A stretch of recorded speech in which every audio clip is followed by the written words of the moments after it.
Hello everyone, कैसे हैं आप सभी लोग। आई होप आप सभी अच्छे होंगे। मैं भी बहुत बढ़िया।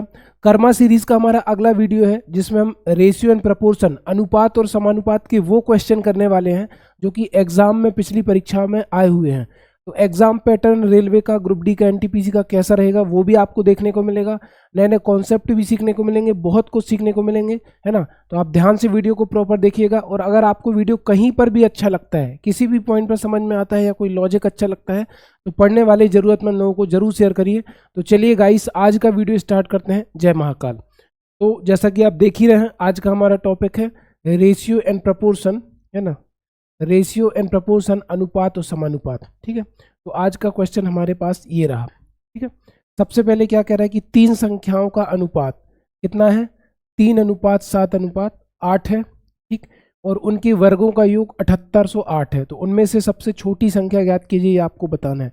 तो तीन संख्या है, मान लो पहली संख्या ए है हमारी, दूसरी संख्या बी है, तीसरी संख्या सी है। इनका अनुपात दिया है 3:7:8। तो ये अनुपात में है, संख्याएं तो हमें दी नहीं है। तो इसको मैं कह सकता हूं कि पहली संख्या हो गई सर 3x, दूसरी संख्या हो गई हमारी 7x और तीसरी संख्या हो गई हमारी 8x।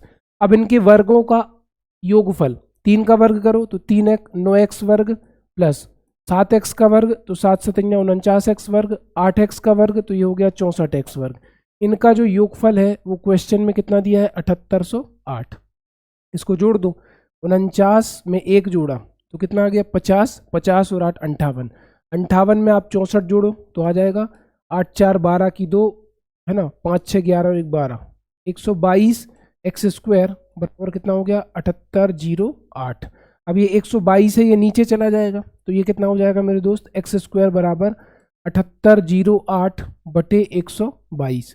इसको काट दो तो ये कितने से कटेगा, पहले 2 से काट दो तो 2 6 12, 2 एकम 2, आपका 2 एकम 2, सॉरी 2 3 6 बचा 1, 2 नाम 18, 0 2 चौको 8, 3904/61 आ गया, 3904/61।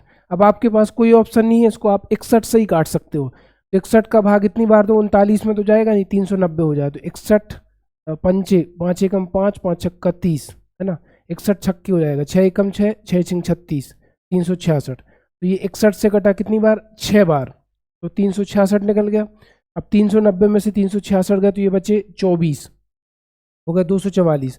अब 61 चौको 4 एकम 4, 4 छिंग 24, 61 चौको 244। तो एक्स स्क्वायर बराबर कितना आ गया, 64। जब एक्स स्क्वायर बराबर 64 आ गया तो 64 किसका वर्ग है, 8 का वर्ग, वर्ग से वर्ग कट गया, एक्स बराबर आ गया 8। छोटी संख्या पूछी है, छोटी संख्या है 3x, तो x का मान रख दो 8, तो 8 तिया 24, 24 आपका इस क्वेश्चन में आंसर है। आई थिंक समझ में आया होगा, थोड़ा कैलकुलेशन हैवी था लेकिन अच्छा सवाल था। अगले सवाल की तरफ चलते हैं। अगला सवाल है कि 686 रुपये को 4 भागों में विभाजित किया जाता है और उनके बीच में अनुपात इतना है, पहला भाग क्या होगा। जैसे आपको अनुपात ऐसे दिया है ना, 1/2 अनुपात 2/3 अनुपात 3:4, इसका आपको अनुपात निकाल लेना है। तो अनुपात कितना हो जाएगा, 2 और 3 का 6 हो गया। ठीक है, तो 2 3 6, 3 आ गया, 3 एकम 3, 3 दूनी 6, 2 आ गया, 2 दूनी 4। ठीक है, यहाँ पर 1 रहेगा, यहाँ पर 1 रहेगा, तो 1 छक्के 6, 6 तिया 18, 1 छक्के 6, 6 चौको 24। ये आपका अनुपात बन गया, 3:4:8:18:24। ठीक, अब इसको आप जोड़ो तो 4 3 7, 7 और 18 25, 25 और 24 49। तो आप कहोगे सर 49 भाग की वैल्यू है आपकी कितने के बराबर आ गई, 686। तो एक भाग की जो वैल्यू है वो कितनी आ जाएगी, 686/49। तो काट दो, 7 7 49, 7 नाम 63 बचा, 7 नाम 63, कितने बचे 5, 7 8 56। फिर 7 से काटो तो 7 एकम 7 बचा 2, 7 चौको 28। एक भाग की वैल्यू 14 आ गई। पूछा गया पहला भाग क्या है, तो पहला भाग हमारा 3 है, तो 14 थी 42, है ना। दूसरा भाग पूछा होता तो 14 चौको 56, फिर ऐसे आगे निकल आता। अगले सवाल की तरफ चलते हैं। अगला सवाल है हमारा, क्या कह रहा है कि एक चतुर्भुज के कोणों का अनुपात 3:5:9:13 है। चतुर्भुज आप समझते हो, एक ऐसी आकृति जिसमें 4 भुजाएं हो, जिसके 4 कोण हो, 1 2 3 4, 4 भुजाएं, और चतुर्भुज के चारों कोणों का योग, चतुर्भुज के चारों कोणों का योग 360 डिग्री होता है, 360 अंश होता है। अनुपात को जोड़ दो, अनुपात कितना है 3 और 5 8, 8 और 9 17, 17 और 13 30। तो आप कहोगे सर 30 भाग बराबर चारों कोणों का भाग बराबर कितना आ गया 360 डिग्री। 0 से 0 कट गया, 3 एकम 3, 3 एकम 3, 3 दूनी 6। तो एक भाग की वैल्यू कितनी आ गई 12। जब एक भाग 12 आ गया तो पूछा क्या है हमसे, सबसे बड़ा कोण। सबसे बड़ा कोण कितने भाग है 13 भाग, 3 5 9 13 में सबसे बड़ा भाग है 13 भाग। तो 12 गुणित 13 कर दो, तो कर दो 13 दूनी 26 की 6 हासिल 2, 13 एकम 13 और 2 15। सबसे बड़ा कोण कितने डिग्री आ गया 156 डिग्री। आई थिंक आपको समझ में आया होगा। अगले सवाल की तरफ चलते हैं। वो कह रहे हैं कि ए और बी के वेतनों का अनुपात 3:4 है ना। ए और बी के दोनों में 3,000 रुपए की वृद्धि की जाती है, दोनों के वेतनों में 3,000 रुपए जोड़ दिया जाता है, तो उनके वेतनों का अनुपात 18:23 हो जाता है।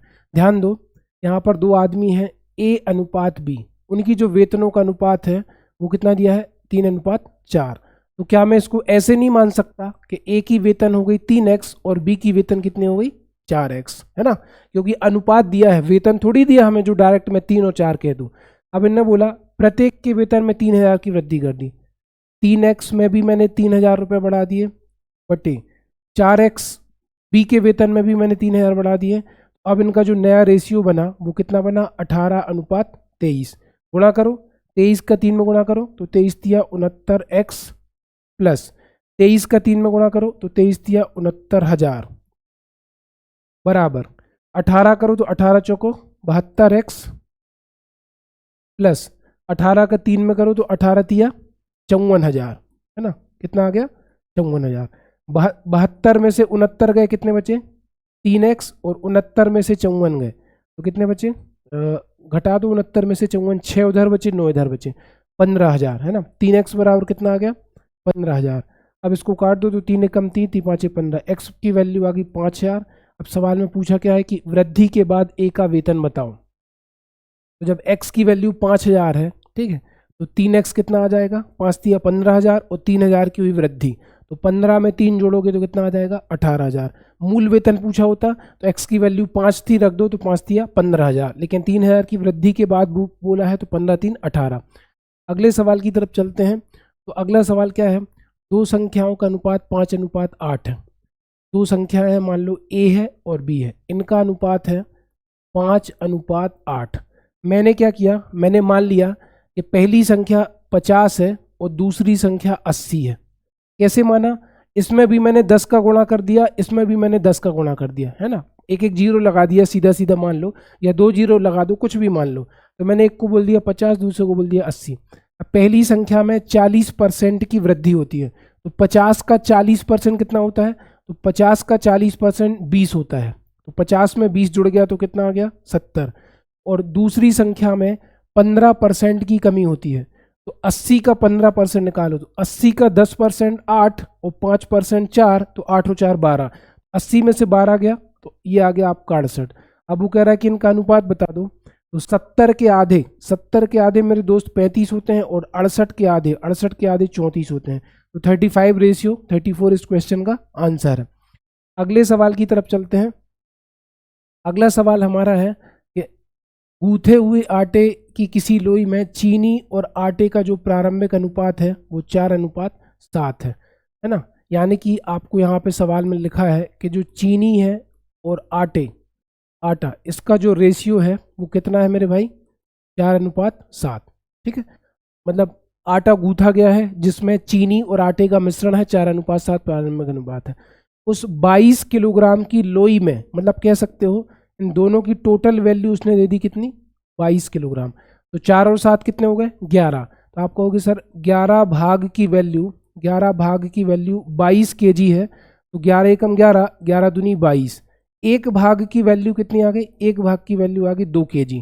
जब एक भाग 2 kg तो 4 दूनी 8 और 7 दूनी 14, 14 भाग आटा है, 8 भाग मतलब 8 किलोग्राम चीनी है ना।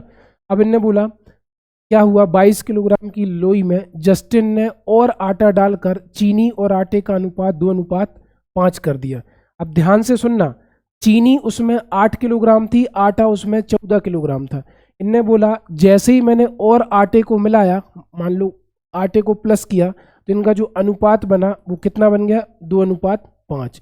तो अब ध्यान से देखना, ये चीनी है और ये आटा है, मैंने क्या किया, आटे को मिलाया है, चीनी में तो चेंज नहीं किया। जब पहले चीनी 8 किलोग्राम थी तो अभी भी चीनी कितने किलोग्राम होनी चाहिए, 8 किलोग्राम। तो अगर मुझे 2 को 8 बनाना है तो यहाँ पर 4 से गुणा करना पड़ेगा, और जब इस तरफ 4 से गुणा होगा तो यहाँ पर भी 4 से गुणा होगा, है ना। तो 4 दूनी 8 और 5 चौको 20। तो आप कहोगे सर पहले आटा 14 किलोग्राम था, अब आटा 20 किलोग्राम हो गया, मतलब कितने की वृद्धि हो गई, 6 किलोग्राम की। तो 6 किलोग्राम इसका आंसर है। ध्यान से सुनना, जैसे ही चीनी 8 किलोग्राम और आटा 14 किलोग्राम आया था तो इन्हें बोला जस्टिन ने आटा मिलाया है। तो जब दोनों चीज़ें अलग हो गई तो आटे में आटा मिलेगा, चीनी में चीनी मिलेगी। तो आटे में उसने वृद्धि की है। तो जब चीनी पहले 8 किलोग्राम थी तो अभी 2 कैसे हो सकती है, तो 2 को भी 8 बनाना पड़ेगा। दोनों सेम रहेंगे तो 2 में 4 का गुणा किया तो 5 में 4 का गुणा किया तो 4 दूनी 8, ये सेम हो गया। 5 चौको 20, 14 से आटा 20 हो गया, मतलब 14 में कितना जोड़ा, 6 किलोग्राम जोड़ा, है ना।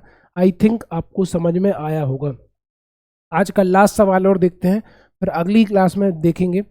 इनने बोला 20 और 16 का तृतीयानुपाती और 9 और 16 का मध्यानुपाती। तो मैं आपको मध्यानुपाती निकाल के बताता हूँ। मध्यानुपाती क्या होता है, अगर आपको 2 संख्याएं दी हैं, कोई भी 2 संख्याएं दी हैं तो उसका मध्यानुपाती निकलेगा √a गुणित b। √a गुणित b, a हो गई पहली संख्या, b हो गई दूसरी संख्या। तो मध्यानुपाती निकालना है मुझे 9 और 16 का, है ना। तो 9 से बाहर निकलेगा 3 और 16 से बाहर निकलेगा 4, तो 4 तिया 12। 9 और 16 का मध्यानुपाती कितना आ गया, 12। वैसे ही बोल रहा है मध्यानुपाती, 9 और 16 के बीच में है ना 12, तो 12 ये आ गया। मध्यानुपाती निकालने के लिए फॉर्मूला होता है √ab। अब वो कह रहा है तृतीयानुपाती निकालो, तो तृतीयानुपाती कैसे निकलेगा, एक है 20, है ना, दूसरी संख्या है 50। तो इसको आप ऐसे जमाते हैं, इसको लिख दो आप 20:50 बराबर 50:x। ठीक है, ये जो दूसरा नंबर है, दूसरी संख्या है, इसको रिपीट कर देते हैं। 50 को 2 बार लिखा, अब मुझे तृतीयानुपाती निकालना है। प्रथम पद, द्वितीय पद, तृतीय पद, चतुर्थ पद, 4 पद बन गए। अब करते क्या है, पास पास वालों का गुणा, दूर दूर वालों का गुणा। तो 20 का x से गुणा होगा तो 20x, 50 का 50 से गुणा होगा तो 2500, 0 से 0 कट गया। x बराबर 250 के आधे, 250 के आधे कितने होते हैं मेरे भाई, 125। 250 के आधे कितने होते हैं, 125। 125 तृतीयानुपाती है, मध्यानुपाती 12 है। अनुपात पूछा था तो 125 तृतीयानुपाती, मध्यानुपाती 12 है। डी ऑप्शन इस क्वेश्चन का आंसर हो जाएगा। तो आई थिंक आपको आज की क्लास बढ़िया लगी होगी। अगर बढ़िया लगी तो ज़्यादा से ज़्यादा लोगों को शेयर करो। Thank you so much guys, मिलते हैं नेक्स्ट सेशन में।